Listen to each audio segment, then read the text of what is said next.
जो श्रद्धा और विश्वास के रूप हैं। याभ्याम विना न पश्यन्ति सिद्धा स्वान्तस्थमीश्वरम। याभ्याम विना, जिनके बिना, न पश्यन्ति, नहीं दिखाई देते, सिद्धा, सिद्ध लोगों को भी, स्वान्तस्थमीश्वरम, अंतस्थ अर्थात अंतःकरण में विराजमान परमात्मा भगवान भवानी शंकर की कृपा के बिना जिन सिद्ध महात्माओं को भी अंतर मन में बैठे परमात्मा दिखाई नहीं देते, ऐसे भवानी शंकर भगवान को मैं प्रणाम करता हूँ। उद्भव स्थिति संहार कारणिम क्लेशहारिणीम सर्वश्रेयस्करीम सीताम नतो हम राम वल्लभाम। जानकी जी की वंदना की गई। जानकी जी को प्रणाम किया तुलसी बाबा ने। क्यों प्रणाम किया? उद्भव स्थिति संहार कारिणीम। सीता जी कौन है? शक्ति कौन है? जो उद्भव, स्थिति और संहार कारिणीम, जो प्रकट करने वाली, संचालन करने वाली और संहार करने वाली शक्ति है। ऐसी शक्ति श्री जानकी जी को हम प्रणाम करते हैं।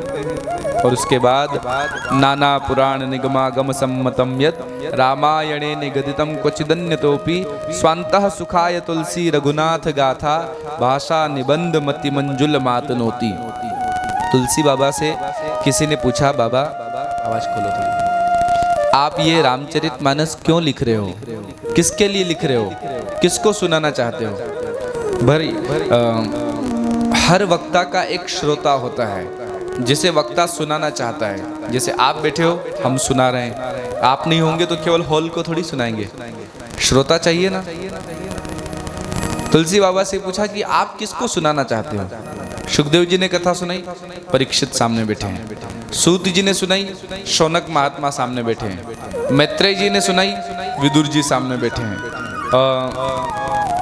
शिव जी ने सुनाई, पार्वती जी सामने बैठी थी। काकभूषुंडी जी ने सुनाई तो गरुड़ जी सामने बैठे थे। याज्ञवल्क्य जी ने सुनाई तो भारद्वाज जी सामने बैठे थे। तुलसी बाबा से पूछा, बाबा आपका श्रोता कौन है? आप भी तो अपने श्रोता का वर्णन करो। भाई, श्रोताओं का कभी कभी नाम लेते रहना चाहिए, वक्ता का कर्तव्य है, ताकि जो सुने दूर वाले उनको पता चले कथा में कौन बैठा है सामने। कई खंबों को कथा तो नहीं सुना रहे।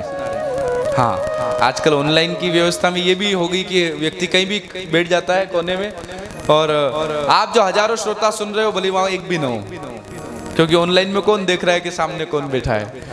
तो हर वक्ता का एक श्रोता होता है, उसका नाम बीच बीच में लेना चाहिए। तो तुलसी बाबा से पूछा कि आपका श्रोता कौन है? तब तुलसी बाबा कहते हैं, कई बार रामचरितमानस हम पढ़ेंगे ना, तो उसमें हमें ये वर्णन मिलता है तुलसी बाबा किसको सुना रहे हैं। यहाँ लिखा है तुलसी बाबा ने, स्वान्तः सुखाय।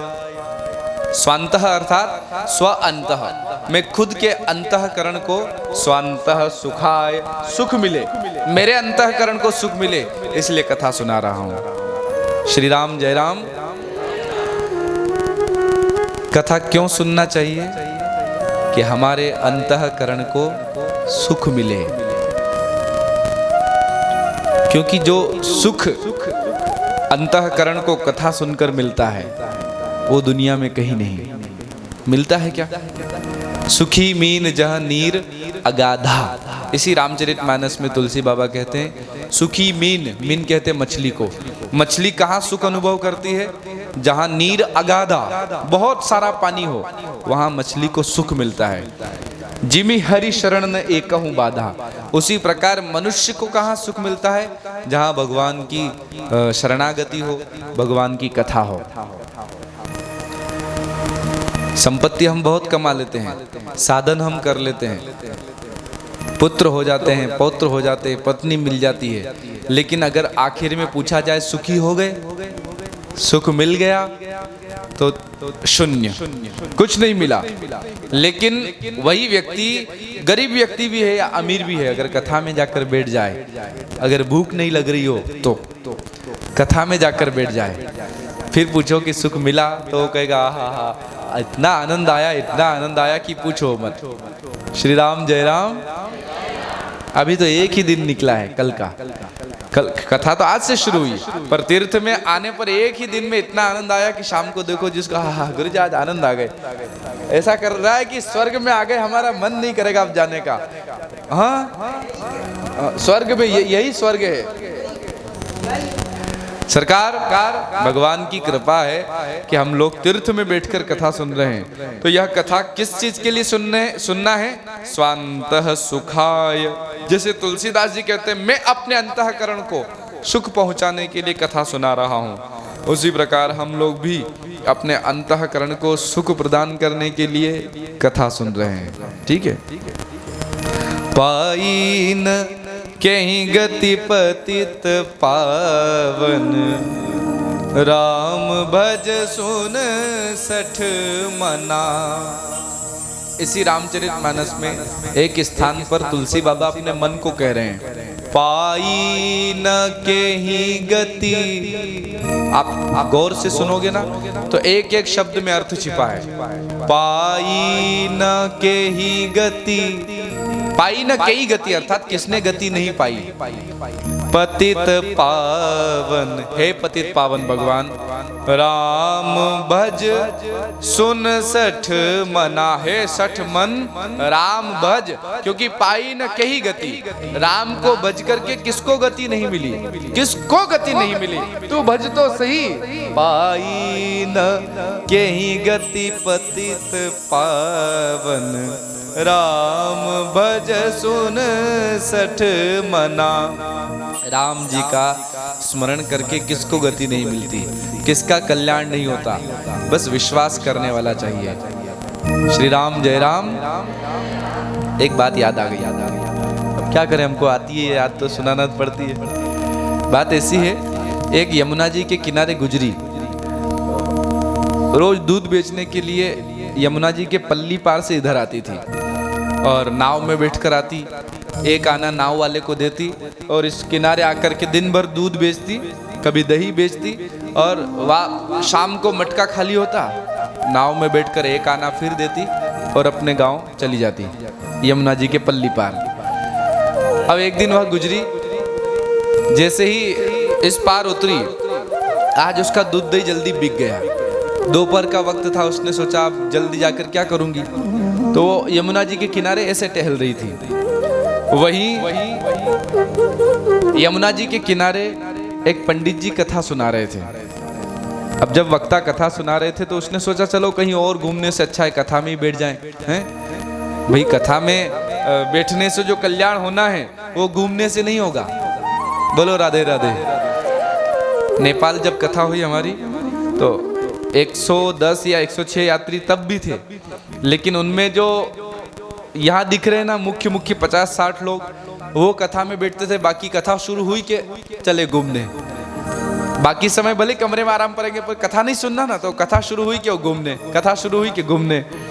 कथा एक दिन कुछ श्रोता ऐसे थे, उनमें कथा सुनी ही नहीं, 7 दिन नहीं सुनी, मुझे तो एक दिन नहीं दिखे वो सामने, बस घूमते ही रहे।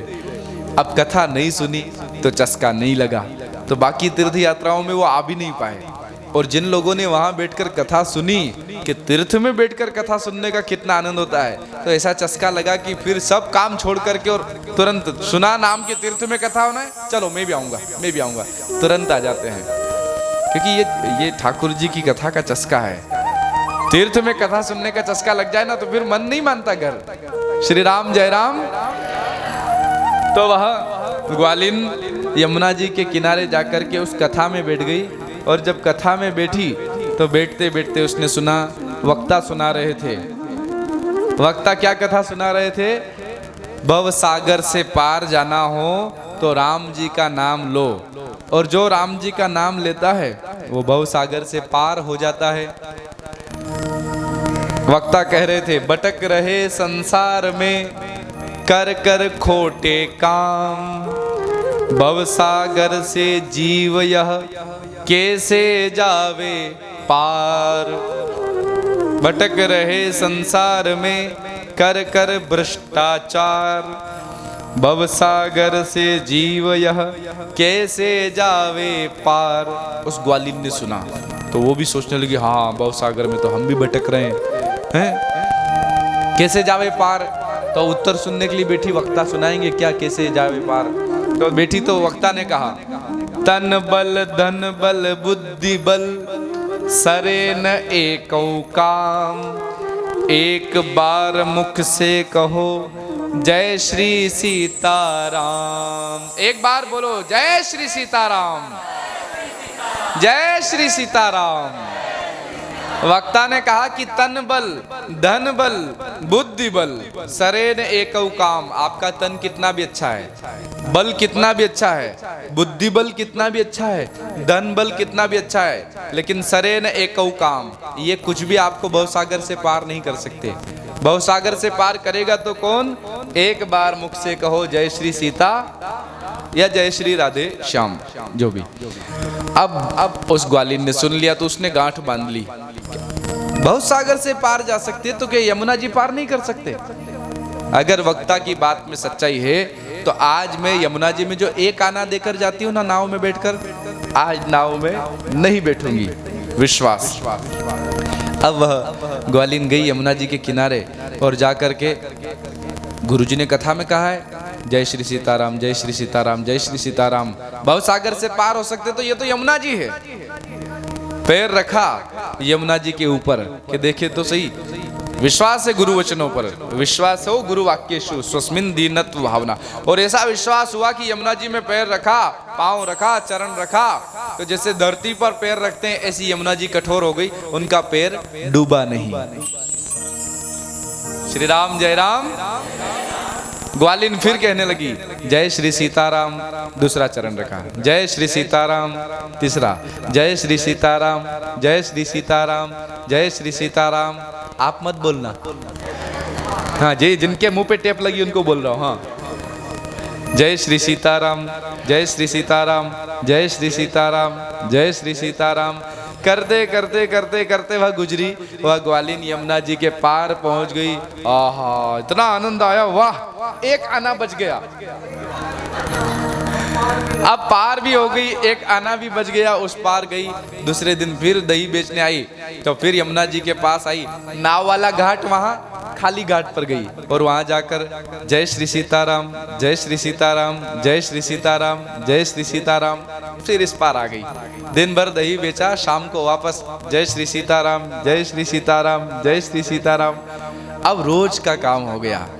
बहुत दिनों तक उसने ऐसे आकर के दही बेचा और एक दिन उसने सोचा बहुत सारा धन मेरा इकट्ठा हो गया है, क्योंकि रोज नाव वाले को एक आना देना पड़ता था, एक आना जाने का, एक आना आने का, 2 आना रोज खर्च होते थे। अब 2-2 आना रोज बचने लगे तो उस गुर्जरी ने, उस ग्वालिन ने क्या किया, वो जो इकट्ठा हुआ था धन, उसने विचार किया क्यों न जिन गुरुजी ने मुझे ये कथा सुनाई, ये पार उतरने का तरीका बताया, उन गुरुजी को घर भोजन पर बुलाऊं।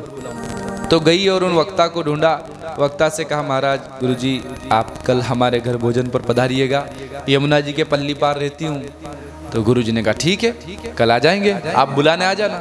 ठीक है ठीक है। दूसरे दिन गुरुजी बढ़िया घड़ी पहन करके, कुर्ता धोती पहन करके, दुपट्टा डाल करके, तिलक त्रिपुंड लगा करके तैयार हो गए, छड़ी लेकर के कि आने वाली है ग्वालिन। ग्वालिन आई और गुरुजी से कहा गुरुजी चलिए।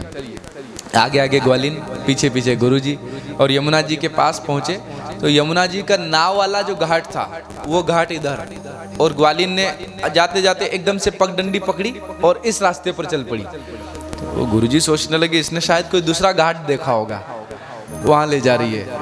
तो गुरुजी भी पीछे पीछे चल पड़े, पर उधर जाकर देखा तो जिस घाट की तरफ जा रहे थे वहां कोई नाव नहीं, कोई व्यक्ति नहीं, वो गुजरी आगे आगे जा रही है। गुरुजी ने सोचा ये क्या, समझ में नहीं आ रही कुछ बात, क्या है क्या। फिर भी गुरुजी चलते गए पीछे पीछे। अब जब बहुत आगे पहुंचे तो ग्वालिन ने कहा गुरुजी चलें? बोले यहाँ तो यमुना जी है, नाव तो है नहीं। बोलो गुरुजी कुछ नहीं, आप तो बस गुरुजी बोलो सीताराम। तो गुरुजी बोले वो तो रोज बोलते हैं हम। बोले यमुना जी से पार जाना है गुरुजी तो बोलो सीताराम। तो गुरुजी सोचने लगे है चुड़ैल, जादूगरनी अथवा बटवारी निमा नार, या तो ये चुड़ैल है या जादूगरनी है या बटवा मारनी अर्थात जो चोरी करती है वो स्त्री है, तभी तो हमें एक तरफ लाई, कहीं घड़ी नहीं छीन ले। तो गुरुजी तुरंत घड़ी खोल करके ऐसे रखने लगे कि हमारी घड़ी नहीं छीन ले। अभी अभी गिफ्ट में आई है पूना वाली रेखा बेन की तरफ से लांबोला वाली रेखा बेन की तरफ से। तो गुरुजी को चिंता हुई कि हमारी घड़ी न छीन ले। हे चुड़ैल जादूगरनी अथवा बटमारी निनार, यही सोच के पंडित जी जट करने लगे विचार में पड़े, क्या करूं क्या करूं। उबारो राधा वर्गन श्याम, हे राधा वर्गन श्याम, हे सीताराम उबारो प्रभु। ये कहाँ ले जा रही है? अब वो तो आगे आगे बढ़ गई, और जैसे उसने यमुना जी में पैर रखा, गुरुजी बोलो सीताराम, गुरुजी बोलो सीताराम, गुरुजी बोलो सीताराम, गुरुजी बोलो सीताराम, गुरुजी बोलो सीताराम, गुरुजी बोलो सीताराम, गुरुजी बोलो सीताराम, गुरुजी बोलो सीताराम, गुरुजी बोलो सीताराम। अब गुरुजी बाकी सब बोल रहे थे पर सीताराम नहीं बोल रहे थे। अब वो बोलना छोड़ नहीं सकती, अगर वो बोलना बंद कर दे तो डूब जाए, इसलिए वो यमुना जी में पैर रखकर खड़ी। और गुरुजी देख रहे कि इसका पैर यमुना जी में डूब नहीं रहा। परेशान गुरुजी, वो बोले गुरुजी बोलो सीताराम, तो गुरुजी है ना देना करे, पर सीताराम नहीं बोले। और वो बोलती गुरुजी बोलो सीताराम। पार जाऊं जमुना मैया के रोज सवेरे शाम, जिसने दिया विनीत मंत्र यह पावन प्रभु का नाम। गुरुजी बोलो सीताराम, गुरुजी बोलो सीताराम, गुरुजी बोलो सीताराम, गुरुजी बोलो। अब उसने जब कहा गुरुजी बोलो सीताराम, गुरुजी बोलो सीताराम, तो न चाहते हुए डरते डरते गुरुजी ने कहा सीताराम सीताराम सीताराम सीताराम सीताराम सीताराम सीताराम सीताराम। और जो गुरुजी ने सीताराम सीताराम सीताराम कहा, यमुना जी में पैर रखा, तो गुरुजी ने क्या देखा? यमुना जी में पैर उनका डूबा नहीं। जय हो सीताराम सीताराम सीताराम सीताराम सीताराम सीताराम सीताराम सीताराम सीताराम सीताराम सीताराम सीताराम सीताराम सीताराम सीताराम। श्री सीताराम जी महाराज की उस पार पहुंचे। अब गुरुजी तो ऐसे, वो हमारी भाषा में कहते डक्की बन जाना, मतलब आवाज नहीं निकले, अब बोलने भी जाओ तो ऊ करके निकले। हाँ क्या डोलकी बोलकी हाँ बोलकी बंद हो गई, गुरुजी की बोलकी बंद हो गई। और उस पार गए। उस ग्वालिन ने बढ़िया गुरुजी को बिठाकर भोजन भी करवाया, गुरुजी ने भोजन भी किया। पर जाते जाते पूछने लगे ये हुआ कैसे कर लेती हो यमुना जी पर पैदल चलना, डूबती नहीं हो, मैं भी नहीं डूबा, आश्चर्य। तो उसने कहा जिसने दिया विनीत मंत्र यह पावन प्रभु का नाम, उन सदगुरु के चरणों में मेरा बारंबार प्रणाम। गुरुजी मैं कोई जादूगरनी नहीं हूँ और मैंने कोई सिद्धि प्राप्त नहीं की है। ये जो मंत्र जिसने दिया है, ये विधा जिसने सिखाई है, उन गुरुजी के चरणों में मेरा सादर प्रणाम। और जैसे ही चरणों में पड़ी तो गुरुजी सोचने लगे मैंने कब बोले गुरुजी आपने कथा में कहा था भव सागर से पार होना हो तो भगवान का नाम काफी है। उस दिन मैंने सोचा भवसागर से जो नाम पार कर सकता, क्या यमुना जी पार नहीं कर सकता? और उसी दिन मैं ठान कर आई और यमुना जी में चरण रखा। आपकी कृपा से गुरुजी मेरा चरण यमुना जी में डूबा नहीं, और आज तक नित्य में यमुना जी पर पैदल चलकर आती हूँ। ये जो धन इकट्ठा हुआ था उससे आपको भोजन करवाया। गुरुजी विश्वास करो, यमुना जी क्या भवसागर से जीव भी हो जाता पार। ये तो यमुना जी थी, आप विश्वास करोगे ना गुरुजी तो भवसागर से भी पार हो जाओगे। बोलो राधे राधे। श्री राम जय राम, श्री राम जय राम। तो ये विश्वास की बात है। ठाकुर जी के चरणों में भगवान के नाम में विश्वास हो तो क्या नहीं होता। स्वांतः सुखाय, अंतःकरण को सुख मिले, उसके लिए यह राम कथा सुनना चाहिए। तुलसी बाबा ने अपने अंतःकरण को सुनाई। पाई न केई गति पतित पावन, राम भज सुन सठ मना। सठ माने दुष्ट, मना माने मन। अरे दुष्ट मन पाई न केई गति। उसके बाद पुनः गोस्वामी जी महाराज ने गणेश जी की वंदना की और मूक होई बाचाल, पंगु चढ़े गिरिवर गहन, जासु कृपा सो दयाल, द्रवऊ सकल कलिमल दहन। तुलसी बाबा कहते हैं मैं उन परमात्मा की वंदना करता हूँ जिनकी कृपा से मूक होई वाचाल, गूंगा बोलने लगता है, पंगु चढ़ी गिरिवर गहन, लंगड़ा व्यक्ति पहाड़ लांग सकता है, ऐसे परमात्मा की मैं वंदना करता हूँ। मैं कई बार कहता हूँ गूंगा कौन? जिसे बोलना नहीं आता? नहीं ना? जिसे बोलना तो आता है पर उस वाणी के द्वारा जो भगवान का नाम न ले, असल में गूंगा वो है। लंगड़ा कौन? हाँ, लंगड़ा वो नहीं जिसके पैर नहीं, लंगड़ा वो है जो पैरों के होते हुए तीर्थों की यात्रा न करे, यहां से मंदिर भी जाना हो तो ऑटो रिक्शा ढूंढे। श्री राम जय राम। क्योंकि ये वाणी देना, पैर देना, ये तो आज का विज्ञान भी कर लेता है।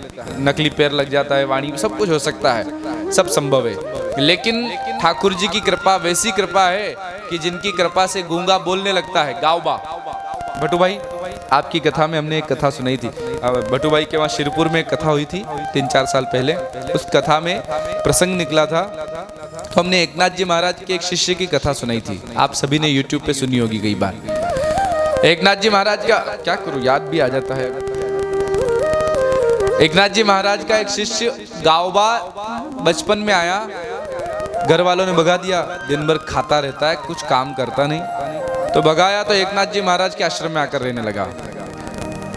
एकनाथ जी ने खूब पढ़ाने की कोशिश की, पूरी जिंदगी निकल गई लेकिन वो एक गायत्री मंत्र याद नहीं कर पाया, ऐसा गावबा। अब एकनाथ जी महाराज के जाने का समय आ गया और उस समय एकनाथ जी महाराज ने काशी में रहते हुए भावार्थ रामायण के लंका कांड के 44 अध्याय लिख दिए थे काशी में। और जैसे ही बुलावा आया, राम बुलावा भेजिया, जाना तो पड़ेगा, ठाकुर जी को बुलावा आया है। तो एकनाथ जी ने कहा अपने शिष्यों से मेरा बुलावा आ गया है, अब मैं जाने वाला हूँ। तो शिष्यों ने कहा गुरुदेव बाकी सब तो ठीक, लेकिन आपकी रामायण अधूरी रह जाएगी, वो तो पूरी करो। बोले वो हो जाएगी पूरी। कौन करेगा? बोले मेरा गावबा करेगा। गावबा? अरे गावबा को तो गायत्री मंत्र याद नहीं, और आप जिस उच्च शैली में रामचरितमानस लिख रहे हो, भावार्थ रामायण लिख रहे हो, ये गावबा कैसे लिखेगा? बोले कुछ नहीं, गुरु ने कह दिया होगा तो होगा। और ऐसा कहकर एकनाथ जी ने शरीर छोड़ दिया।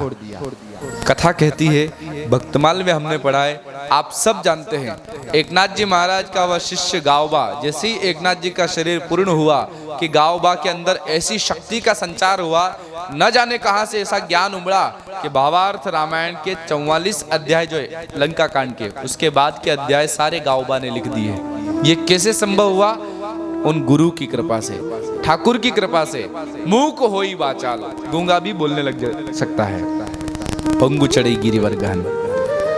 और आगे तुलसी बाबा लिख रहे हैं गुरु वंदना।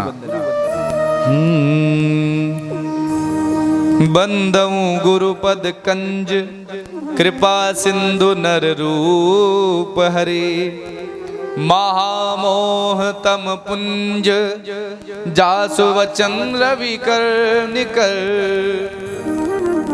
शर्मा जी लाइव बनो। बंदऊ गुरु पद पद्म परागा, बंदऊ गुरु पद पद्म परागा, सुरुचि सुबास सरस अनुरागा, सुरुचि सुबास सरस अनुरागा, बंदऊ गुरु पद पद्म परागा।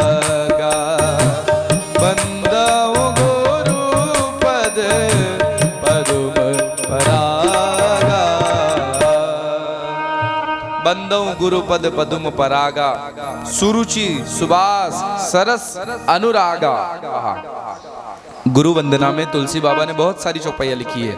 गुरु वंदना की गई और एक बात बहुत प्यारी लिखी, गुरु बनाओ अच्छा है, लेकिन उसके बाद एक शर्त है कि गुरु के वचनों पर विश्वास करो, नहीं तो गुरु के वचन प्रतीत न जेही। जिसको गुरु के वचनों पर विश्वास नहीं होता तो सपने हूं सुगम न सुख सिद्धि ते ही, उसको स्वप्न में भी सिद्धि नहीं मिल सकती, स्वप्न में भी सुख नहीं मिल सकता। किसको? जिसे गुरु के वचनों पर विश्वास नहीं है। इसलिए गुरु के वचनों पर विश्वास हो, गुरु बनाओ अच्छा है, मना नहीं है। एक बात का ध्यान रखो, हमारे गुरु क्या करते हैं उस पर मत जाओ, गुरु ने क्या कहा है उस पर अमल करो। क्यों? क्योंकि भगवान कृष्ण ने क्या किया वो जरूरी नहीं, कृष्ण ने कहा क्या वो जरूरी है। उसी प्रकार गुरु करते क्या है वो जरूरी नहीं, गुरु कहते क्या है वो जरूरी है। गुरु के वचनों पर विश्वास करो, क्योंकि गुरु करते वो सारी चीजें हम नहीं कर सकते, या हो सकता है गुरु से ज्यादा हम करते हो, या गुरु की बराबरी नहीं कर सकते, दोनों चीजें हैं। कई शिष्य ऐसे होते हैं जो गुरु नहीं करते उतनी साधना शिष्य कर लेता है, और कई स्थानों पर गुरु ऐसे साधक होते हैं कि शिष्य चाहकर उतनी साधना नहीं कर सकता। शंकराचार्य जी महाराज दक्षिण में हुए हैं, इधर ही दक्षिण के शंकराचार्य जी महाराज काल्टी गांव के उनका जन्म स्थान है। तो शंकराचार्य जी महाराज का जब शिष्य मंडल बढ़ा तो जहां जाते थे वहां भीड़ लग जाती थी। किसी पूछा जाता कि कौन हो आप, बोले हम शंकराचार्य जी के शिष्य हैं। बल्कि सारे शिष्य नहीं थे, उनमें कुछ लोग नाश्ता पानी वाले भी थे कि चलो गुरुजी की आओ भगत के साथ साथ हमारी भी बढ़िया चाय पानी हो जाएगी। तो जहाँ शंकराचार्य जी गए वहाँ पीछे भीड़ लग जाती थी। हाँ, कई लोग सच में गुरु के शिष्य होते हैं और कई लोग चाय नाश्ता वाले होते हैं। श्री राम जय राम, कि जहाँ महाराज जाएंगे, जहाँ गुरु जाएंगे, गुरु जी की आओ भगत होगी, हमारी भी हो जाएगी। शंकराचार्य जी महाराज समझ गए इस बात को, तो उन्होंने एक स्थान पर आगे वो दिखाई दिया, उस स्थान पर मदिरा रखी थी। तो उन्होंने उसको ऐसे मुख से लगाया और थोड़ा सा स्पर्श किया, तो पीछे शिष्यों ने देखा कि शायद गुरुजी पी रहे हैं। तो जो सद शिष्य थे, सच में जो शिष्य थे, वो समझ गए कि गुरु ने पी लिया, पर गुरु कर सकते हैं, गुरु की बराबरी हम नहीं कर सकते। गुरु ने पिया वो जाने, पर हमें उन्होंने पीने का मना किया शास्त्रों के अनुसार, तो हमें नहीं पीना। तो उन शिष्यों ने नहीं पिया, पर जो पीछे जो पार्टी वाले थे ना, उन्होंने कहा अरे गुरुजी पी रहे तो हम क्या, वो गड़ा बढ़ बढ़ के पी गए सब। तो शंकराचार्य जी समझ गए अच्छा ये लोग हैं। आगे गए शंकराचार्य जी उस यात्रा में, और आगे जाकर एक जगह गरम गरम वो कांच जो रहता ना, शीशा उबल रहा था। तो शंकराचार्य जी महाराज ने वो शीशा लिया ऐसे हाथ में और शीशा पी गए। अब जो सद शिष्य थे वो तो समझ गए कि गुरु हैं, कुछ भी कर सकते, हम नहीं कर सकते, तो वो तो प्रणाम करके आगे निकल गए। पर पीछे वाले जो थे उन्होंने वो जो शीशा पीते देखा तो सब ऐसा देखने लगे। तो शंकराचार्य जी ने कहा पियो, वहां मदिरा पी रहे थे, यहाँ शीशा पियो। तो सब हट गए कि नहीं महाराज हम शीशा नहीं पी सकते, नहीं पी सकते। तब शंकराचार्य जी ने कहा दुष्टों, तुम जैसे के कारण अच्छे अच्छे शिष्य बदनाम हो जाते, निकलो बाहर। उनको अलग कर दिया। गुरु जो करते हैं वह नहीं करना, गुरु जो कहते हैं वो करना। श्री राम जय राम, श्री राम जय राम। विदेश जाना हो तो वीजा जरूरी, बिना वीजा के, बिना पासपोर्ट के आप विदेश नहीं जा सकते। उसी प्रकार भवसागर से पार जाना हो तो उसके लिए भी एक वीजा जरूरी। कौन सा? ये गुरु ही वीजा है। गुरु बिन भव निधि तरई न कोई, जो विरंची शंकर सम होई। चाहे विरंची अर्थात ब्रह्मा जी हो, चाहे शंकर जी हो, लेकिन गुरु बिन भव निधि तरई न, बिना गुरु के भव सागर पार हो ही नहीं सकते। बस गुरु मिलना चाहिए।